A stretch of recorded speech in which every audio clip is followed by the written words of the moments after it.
ina ruwanka da tsoho dan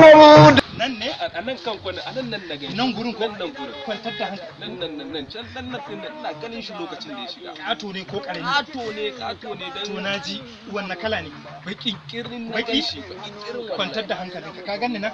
da ko wata rana an taba samun matsala wani miciji ya haɗe wata na guda a cikin shi wata guda to dai ni dai wannan kato ne na gashi hankalinka bari je kai dai kawai tsaya ana karka bi na jira ka ana ni ba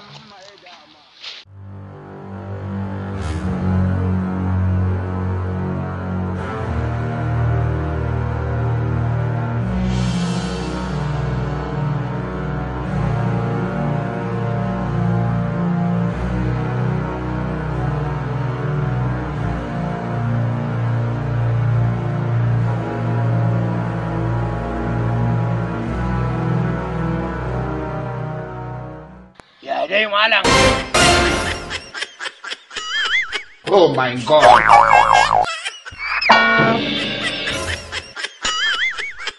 Oh my god.